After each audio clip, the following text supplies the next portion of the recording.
something. Thanks, Doug.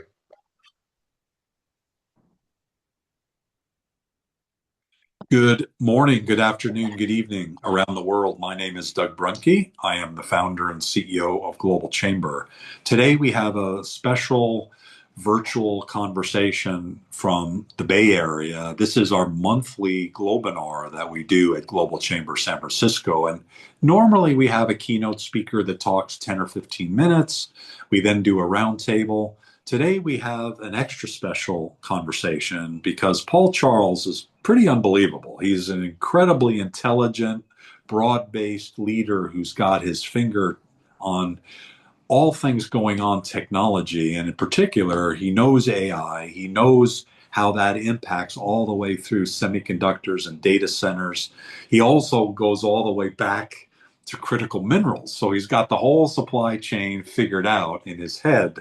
I don't know how he does it all, but he's able to do all of it.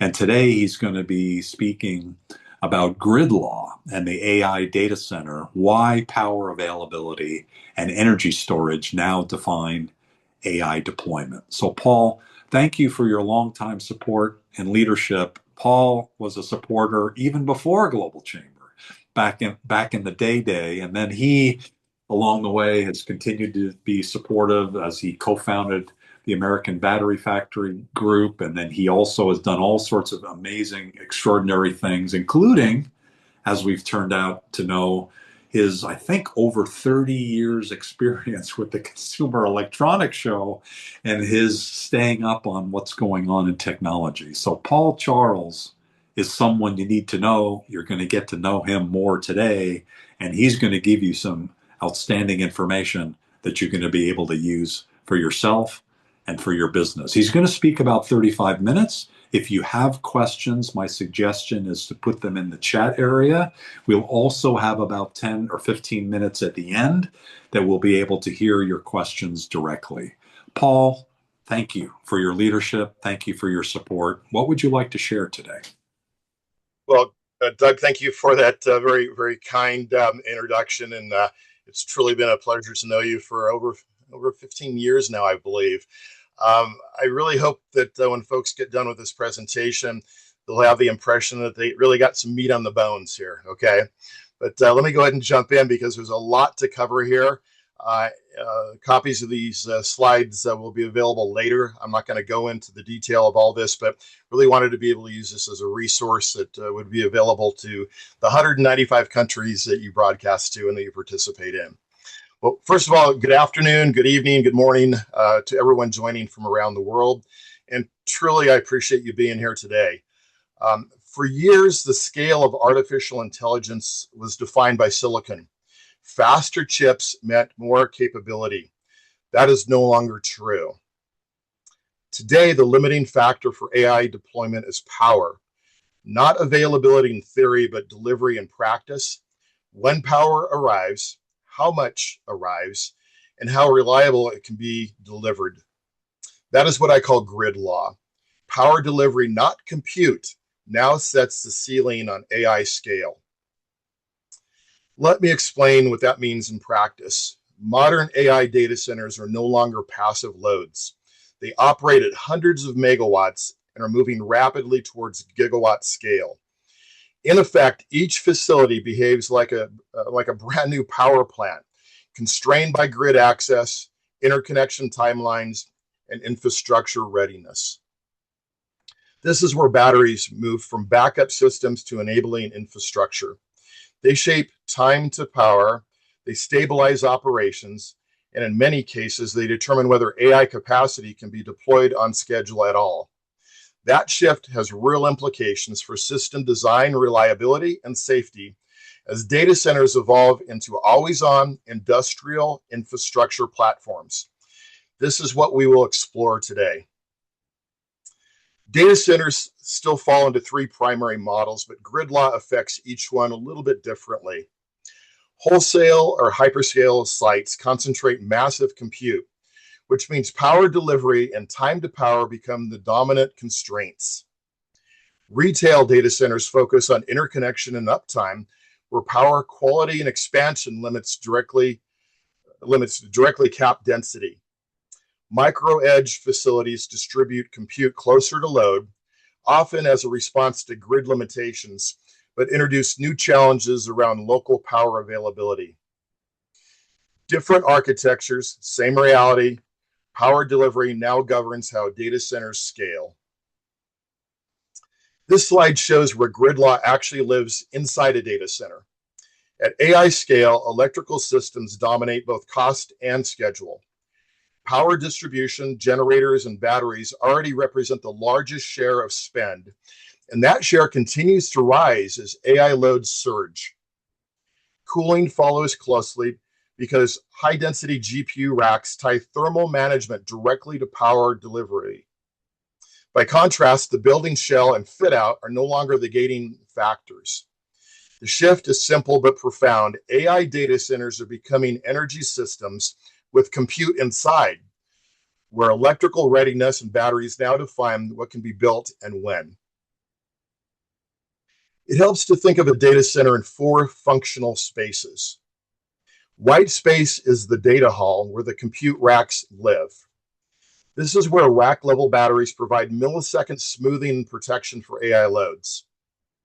The gray space houses power conversion and cooling, including UPS systems that provide minutes of runtime and power conditioning. The black space is the interface to power generation and the grid, where generators and larger battery systems provide multi-hour energy support. And brown space supports operations, security, and logistics. What's changed under grid law is that batteries now occupy every one of these layers. From the rack to the grid, energy storage has become a continuous system, not a single room or device. Before we go further, it's important to reset what we mean by a data center. Traditional cloud and enterprise facilities were built around CPUs and general workloads. Power demand was predictable, relatively modest, and secondary to compute. AI data centers are different and are now often called AI factories. These are GPU dominant, power intensive, and behave much more like industrial energy systems than traditional IT facilities.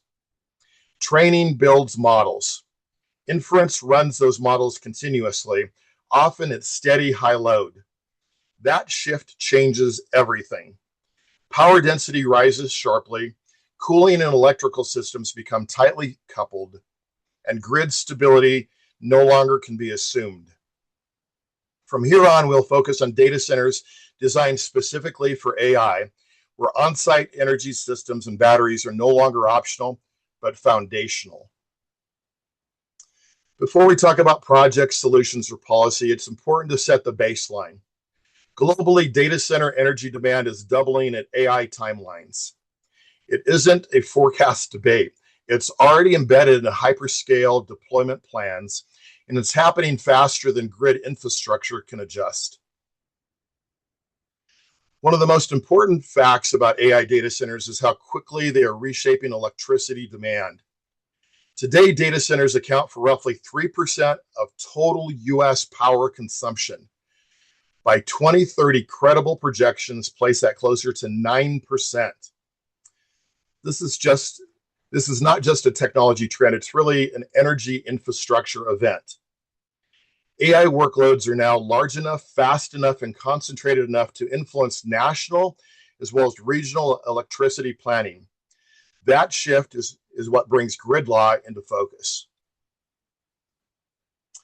AI is now the dominant driver of new power demand in the digital economy. Just a few years ago, AI represented a small share of data center electricity use.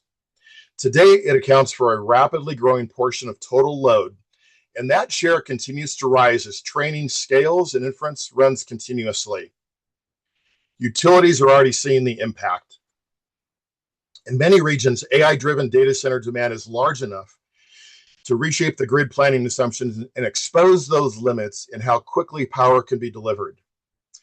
As McKinsey noted, generative AI has accelerated the pace and scale of power demand more than any other technology in the past 2 decades.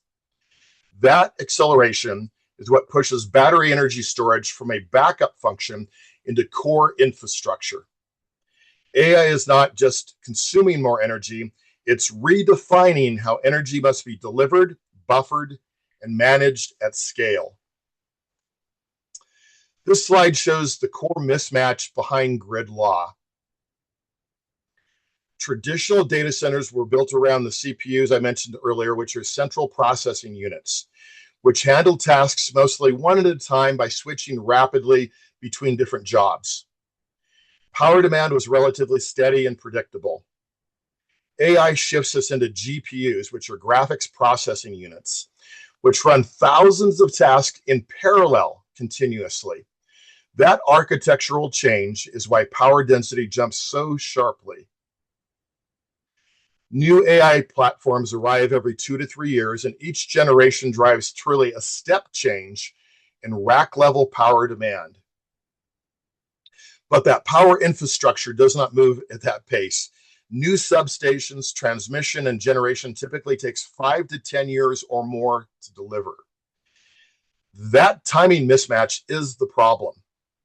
AI advances on a software and silicon clock. Power systems advance on a civil infrastructure clock. That gap is grid law, and that is why batteries and on-site energy systems become necessary to bridge it. What makes AI data centers challenging is not just how much power they really consume, but how dynamically that power changes. Large AI training jobs run in tightly synchronized phases. When thousands of GPUs enter a compute phase together, power demand ramps up very quickly. When they synchronize or pause, that load drops off just as quickly as well. In large deployments, operators have documented power swings on the order of tens of megawatts per second. That behavior is fundamentally different from traditional data center loads.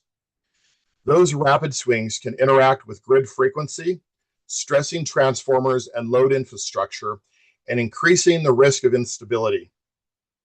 That's why on-site batteries and fast response energy systems are no longer optional. Under grid law, they become essential tools for smoothing load, protecting the grid, enabling AI workloads to operate reliably at scale. Data center growth is just not about scale. It's all about where the load is landing. Today, there's more than 10,600 data centers globally, with over half of them located in the United States. But the real issue is concentration. Roughly 15 states account for about 80% of total US data center electricity demand. That concentration creates localized grid stress long before national capacity limits are reached. In Virginia, data centers already consume more than a quarter of statewide electricity use. In parts of Northern California, data centers represent the majority of a utility's load. Internationally, places like Dublin, Ireland show the same pattern, where local demand grows far faster than grid infrastructure can adapt. As EPRI has noted, this uneven distribution is already creating localized grid stress, and that stress accelerates as AI campuses come online. Under grid law, the power constraint is not national supply. It is local deliverability on specific timelines at AI scale. Over the past decade, data center power requirements have shifted dramatically. In 2015, a large facility was typically 5 to 10 megawatts. By 2020, that grew to 20 to 40 megawatts. Today, AI developments are designed around 200 megawatt modules assembled into 1.5 to 2.5 gigawatt campuses. At that scale, each site operates at power levels comparable to a nuclear reactor. These are no longer traditional data centers. They are truly AI factories operating at a scale that directly shapes grid planning, transmission buildouts, and the need for localized energy systems such as microgrids and batteries. For decades, the pace of computing innovation followed Moore's law. Advances in semiconductors defined how fast technology could progress. But today, that constraint has shifted. The bottleneck is no longer the chip, The bottleneck is electricity. AI infrastructure now requires enormous and reliable power delivery. Yet in the United States, grid interconnection alone typically takes 3 to 7 years and sometimes much longer. Meanwhile, AI hardware cycles move in 2 to 3 years. So the constraint is no longer transistor density. It is whether gigawatt scale power can actually be delivered to the site. The bottleneck has moved from transistors to electrons. That shift is what I call grid law. Power delivery now defines the pace of AI infrastructure deployment. Now that we've talked about grid law, there's a common assumption that needs to be addressed. When power becomes scarce, the immediate reaction is often, well, let's just add some more batteries. But batteries introduce another constraint, and that constraint is safety. This slide shows why battery safety is not just defined by the battery cell alone. At the center, yes, is the battery. But whether a failure stays small or becomes a serious outage really depends on everything that's around it. Where the system is located matters. Placement determines whether a failure is contained or really whether it spreads, especially in occupied or enclosed spaces. How the system is watched matters. Monitoring determines whether a problem is detected early or only after ignition, or what we call thermal runaway. How the system is used matters. AI workloads drive batteries much harder than traditional standby use, which increases thermal stress. And codes, insurance requirements, and authorities having jurisdiction, or what we call AHJs, they also have to have that approval. That means the local fire marshal or the building official determine whether a system is allowed inside a facility at all. When incidents do occur, the pattern is consistent. A single battery fails, then failure spreads, smoke and toxic gases fill the space, re-entry is delayed, and the facility stays offline. That sequence at the bottom of the slide is intentional. Cell failure starts the event. Downtime happens when people cannot safely go back into that space.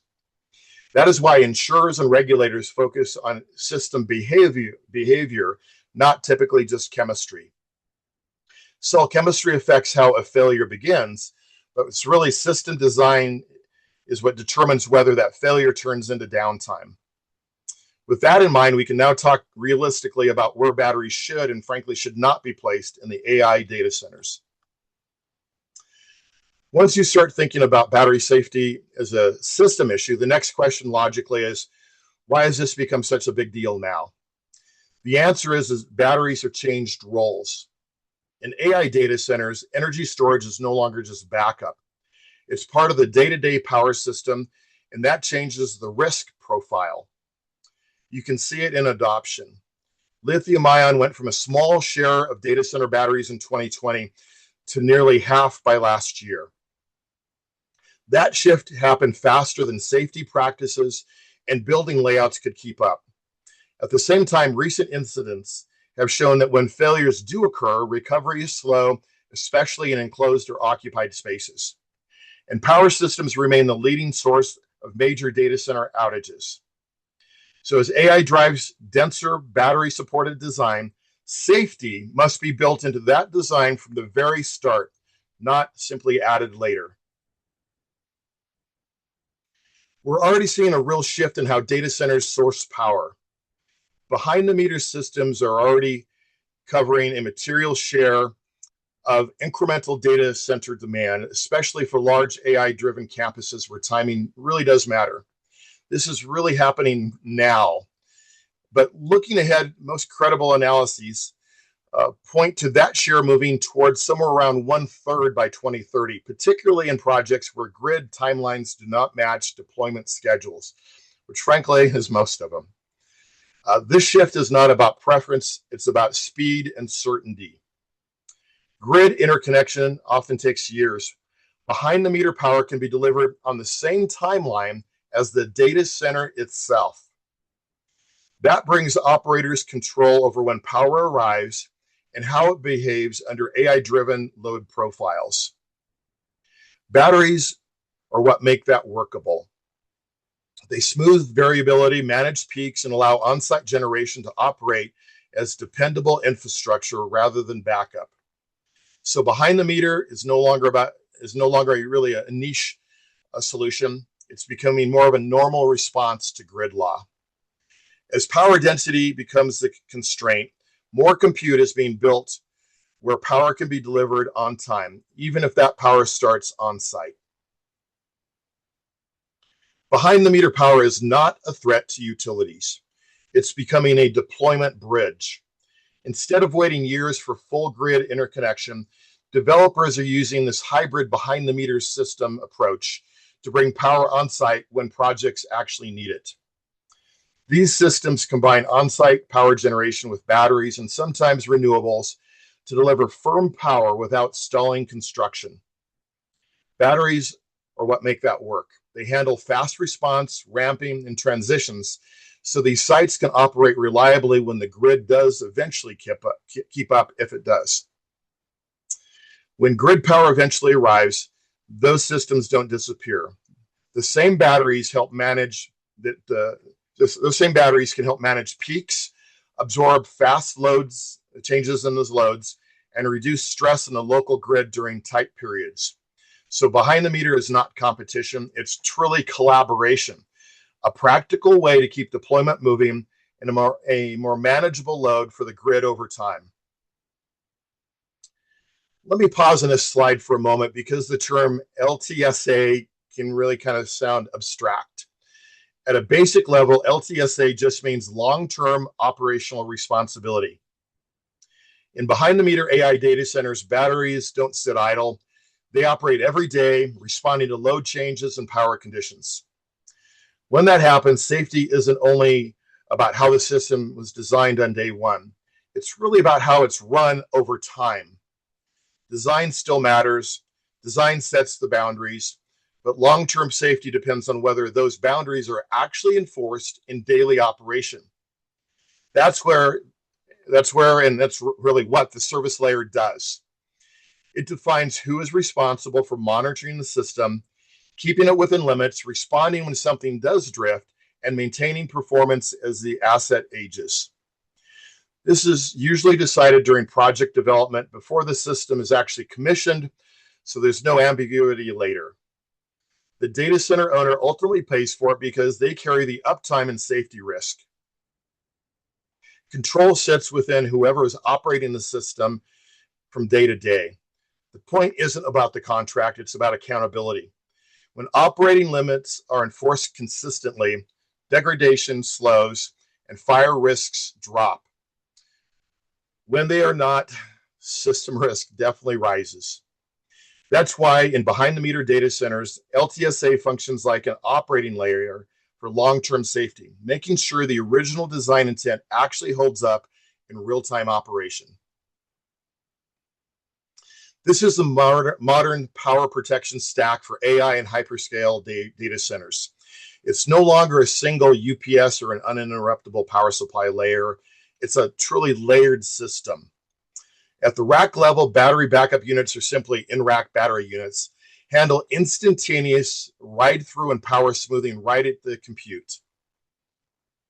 Above that, facility or row-level UPS may still play a critical role, providing short-term duration continuity and clean transitions across halls and cooling systems. At the site level, BESS or battery energy storage systems provides long-duration bridging, grid interaction, and black start capability. Above all, that set generation sources that provide sustained runtime when outages extend or when sites simply operate behind the meter. The key point is this: no single layer replaces the others. Reliability now comes from stacking those layers together, each doing a specific job instead of relying on one centralized device. I've included a few detailed comparison charts that are meant for reference after this webinar. I'm not going to spend the time to walk through these live. The key takeaway is simple. Lithium iron phosphate, or what we call LFP chemistry, has really become the standard for site level BESS because it's safe, scalable, and cost-effective at the 2 to 6 hour range. NMC still exists in legacy systems, but carries higher thermal and sourcing risk.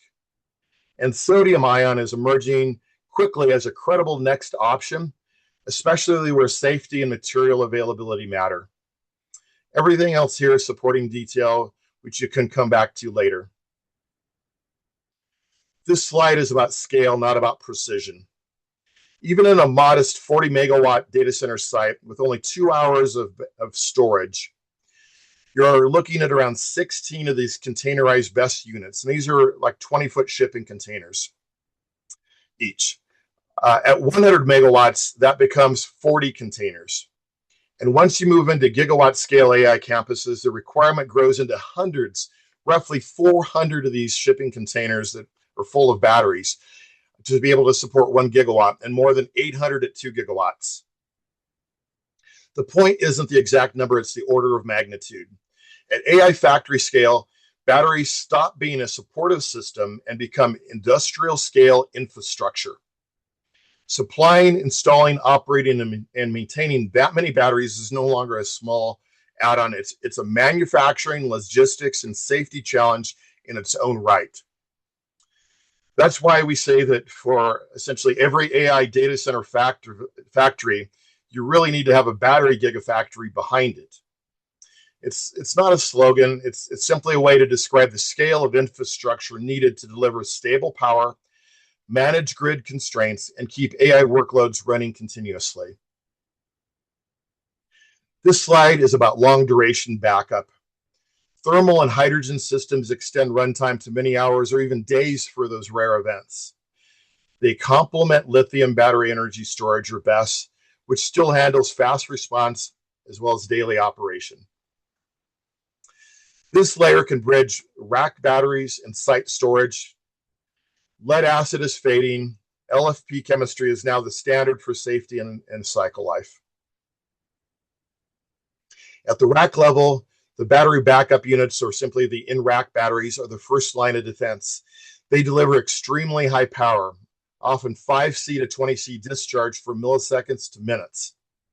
Historically, NMC dominated because of compact size, but today AI racks are really shifting towards the LFP chemistry because it handles repeated high power pulses more safely and lasts longer. Supercapacitors and niobium-based lithium, along with nickel zinc, are emerging chemistry options for extreme peak power or non-flammability, but they still remain basically a niche for right now. The takeaway is simple. In-rack batteries are power tools, not energy tanks, and chemistry choices matters more now than ever, especially with AI loads that spike. Now, this may sound new to some of you, but let me set the context correctly. For decades, data center relied on a single centralized UPS, remember that's an uninterruptible power supply, to carry most of the reliability burden. That system sat in the middle of a 415-volt AC architecture and handled everything: the ride through, the conditioning, the short-term backup. What's changing is not the need for a UPS, it's where that function now lives.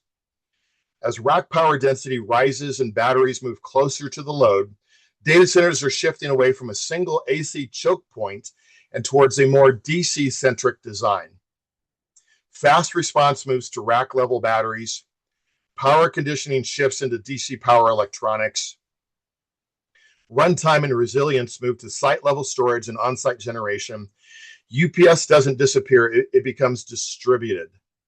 The next slide shows where those traditional UPS responsibilities actually go.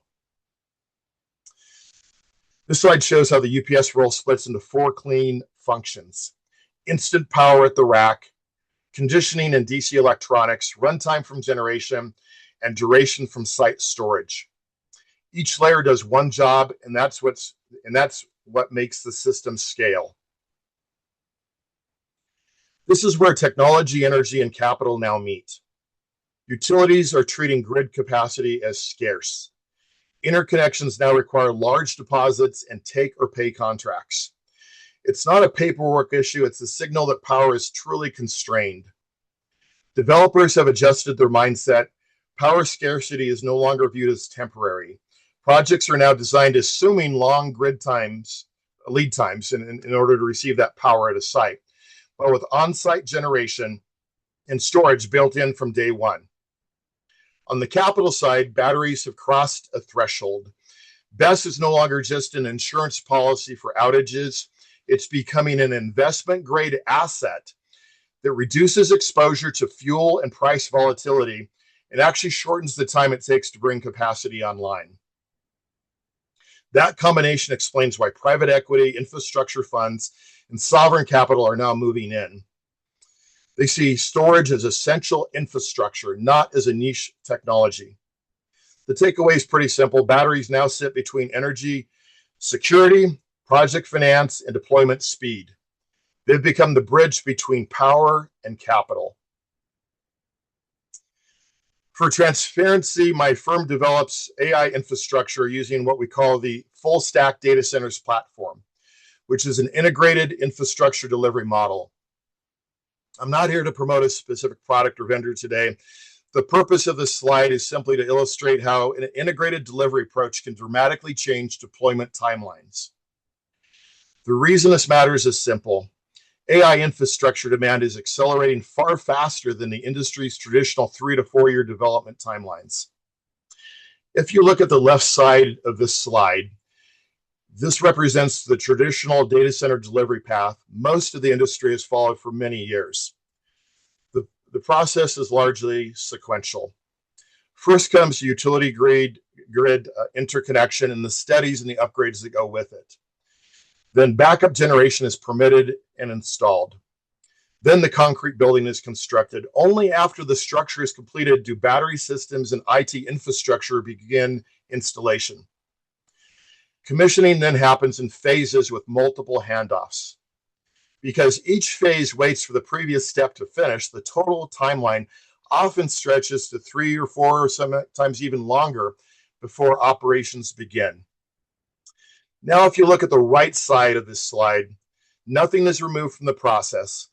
The difference is that compatible work happens in parallel instead of sequentially. Primary power can be delivered from day one through a behind-the-meter microgrid approach. That early access to power becomes critical as AI infrastructure increasingly deploys wherever reliable electricity can actually be delivered first. Battery architecture is designed as a layered system from the beginning, starting with in-rack batteries, then either distributed or centralized UPS depending upon the architecture, and finally extending to site-level battery energy storage or BESS and longer duration storage. Permitting activity also begins earlier with engagement from those authorities having jurisdiction, the AHJs, across power systems, battery systems, and structures at the same time. Also on the right side of this particular slide are modular structures that are becoming a very important enabler. We refer to these structures as rapid deployment structures. Purpose-built tension membrane systems designed specifically for fast infrastructure deployment. These structures are also standardized modules, meaning the power systems, cooling systems, battery systems, and IT infrastructure are designed once and then deployed repeatedly rather than redesigned for every single project. They are engineered to be airtight, hurricane resistant, and designed for seismic conditions, meeting the same structural and safety expectations as traditional data center facilities.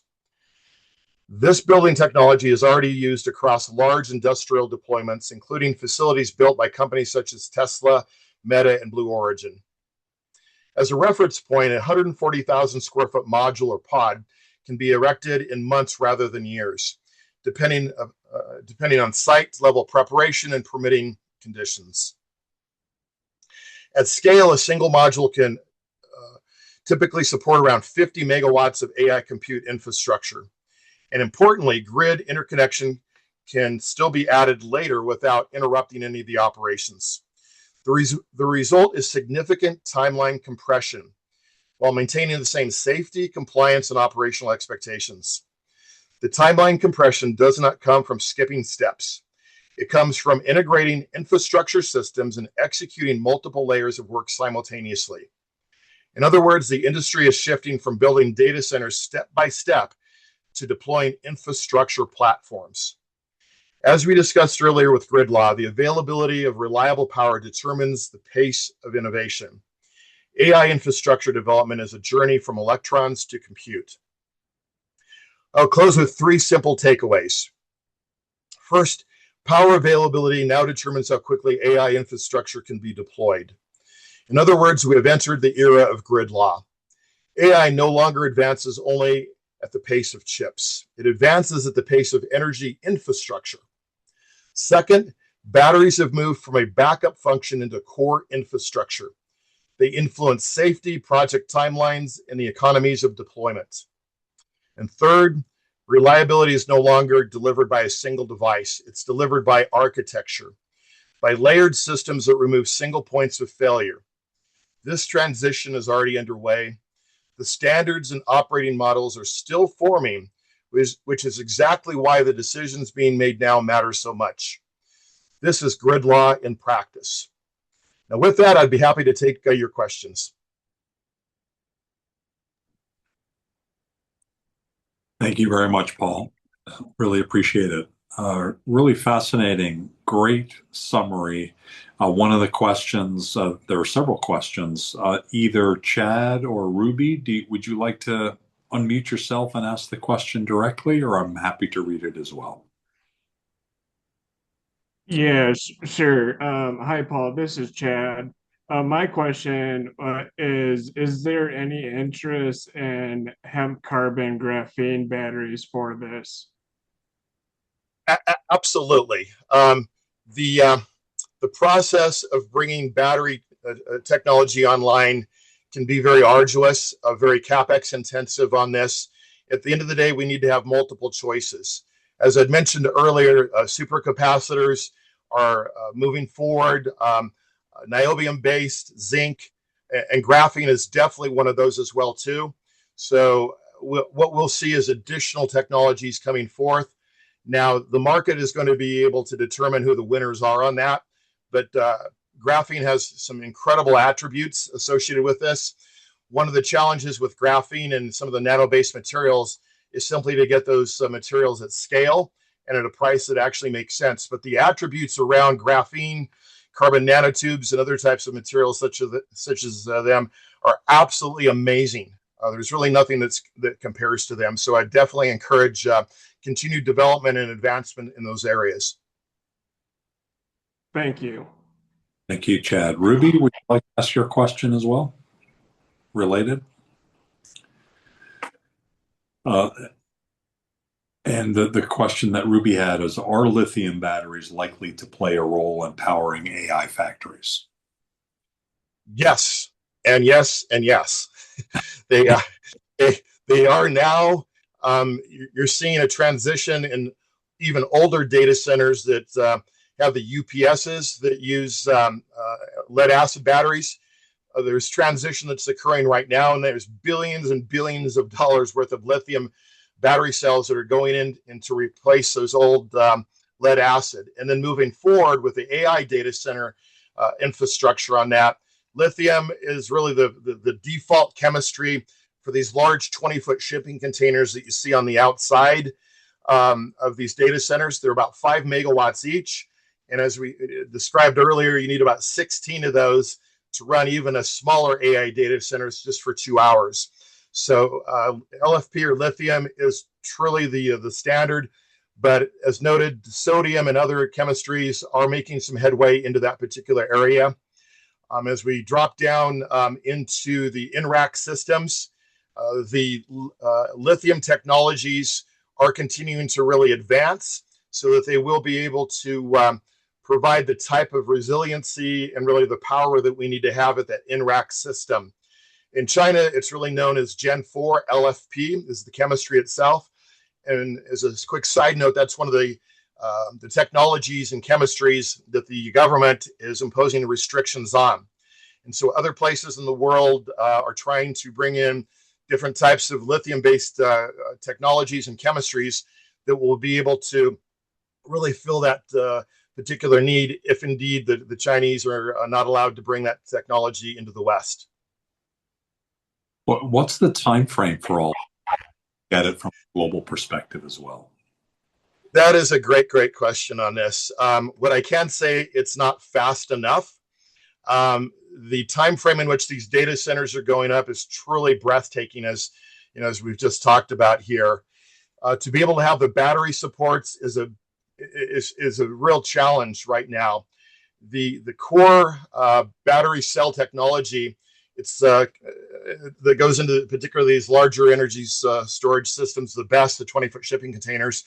The core size of these batteries is about the size of a motorcycle battery, and it's a prismatic unit that's about 1 kilowatt, and those are continuing to increase. Over 90% of all those individual cells are being produced in one place in the world, and that's China. We have very, very limited production here in the US. So it's an interesting situation geopolitically with this because we need to have those technologies in the West, but there's very, very limited production with this. And so the time frame, it varies all over the world. In the US here, particularly with the new administration that's come on here, fortunately, there's been a increased level of support for energy storage. And that's a really good thing. While the focus on e-mobility applications and batteries have been decreased, energy storage has indeed been increased. So we're seeing additional support with that. The biggest challenge on that is actually creating a vertically integrated supply chain that's from North America. And then you have the equipment and frankly, the know-how to do this. And on a different topic, those factories also require a tremendous amount of power, just as these data centers do as well. So net on this, it's not happening quickly enough, but there are incentives to be able to continue to increase the deployment of batteries outside of China. I would just hope we'd have better support really at the sovereign level, because from my perspective, it really needs to be a public-private support all over the world.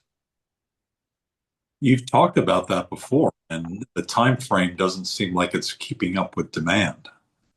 Absolutely not. If you look at what's going on with the grid situation, if you're an developer that needs to be able to bring on these AI data centers, are you going to wait 5 years, give or take? No. And so really, when there's a problem in the marketplace, solutions do indeed, tend to move forward. So we didn't talk much about the power generation aspect of that, but that's really the very, very first thing that grid law encourages you to look at. But that also needs to be a layered approach on this. Solar has not continued to receive the support, at least in this country, but it continues to expand because it's incredibly inexpensive, and we know how to install those things. Around the world, solar continues to grow and move forward. What you are seeing is this approach to basically any way that you can create an electron, any way that you can generate power, essentially. That's part of this overall stack that's now going into power generation. So you see multiple layers of this. There's technology available now that we actually deploy 35 megawatts of mobile power in the back of a truck or a lorry. You can pull up to a site and have an incredible amount of power. You pull 3 of those in and you can literally power a 100 megawatt data center, which is pretty doggone amazing. There's other approaches to create these the power needs, whether it's baseline or whether it's even in a portable environment. So it's truly all of the above. One of the things we didn't chat much about here is the nuclear angle on this, whether it's SMRs, AMRs, or full-blown nuclear reactors, and whether it's fission or fusion. All these are now being looked at, and plans for commercial deployment are underway around the world. What final comments would you like to make for keeping us kind of in the loop, and things we should be aware of, and how should we follow up? That's really a great question on this. One thing we didn't talk about that I should have mentioned here is really the reaction at the community level, at a global level. The communities oftentimes have public hearings before data centers or battery energy storage systems go into a location. There is very, very little information that's really being distributed out to those constituents that actually elect the public officials that run these meetings. So what I would encourage you to do is, before you participate in these, get educated. Really try to understand what batteries are all about, where the concerns are, where the safety aspects are, and learn more about data centers. The new technologies moving forward essentially don't need water. They're closed loop systems. They fill them up once and now run very well. That's particularly attractive in areas where water is a true challenge associated with that. And there's other technologies moving forward that are making these a much more conducive infrastructure platform to be in a particular area. So we're just starting this journey. There's a lot of unknowns, a tremendous amount of unknowns, and almost everything that I've talked about with this. But best practices are starting to come to fruition on this. What I would encourage you to do is, if you do have additional questions or so, please reach out. My email is on the screen right here, or connect with me on LinkedIn. I was recently appointed as the co-chair of the energy storage as well as data center community at NatBat, which is the International Battery Association. So if you want to go through that approach, that would be fine as well. But Doug, thank you so much for this platform, the opportunity to get some information out to around the world, and wonderful questions as well. Thank you again. Paul Charles of Charles and Associates. AI is driving all sorts of things, from semiconductors all the way out to data centers, the generation of all of that, all the way back to critical minerals, all the way up toward the consumer side of things. Is changing life as we know it, and Paul has his finger on it. You need to know Paul. Thank you so much for the conversation today. It's maybe not the beginning. It's certainly part of the conversation, and it's going to be an exciting ride the next months and years. Thank you for giving us a glimpse of that and for all the opportunity. Thank you, Paul. Have a great rest of your day. Thanks, everybody, for participating. You've been listening to the Global Chamber Globinar for Global Chamber San Francisco. We're in business to be able to help members connect anywhere in the world, 605 plus chapters. Doesn't matter what market segment you're in. If you've got something going on and it's exciting, Global Chamber is there. Join us, join Paul, and connect with Paul and our members all around the world. Thanks, Paul. Have a great day. Thank you. Bye-bye. Thanks, everybody. Thank you very much, Doug. Really appreciate it. You're the best. No, you are, and I talk about you every day because you're the ultimate gentleman connector on this. So truly, thank you for the opportunity. You're awesome, and I love your skiing technique. Looks great. All right. Hey, we'll talk soon. Thanks again. Take care.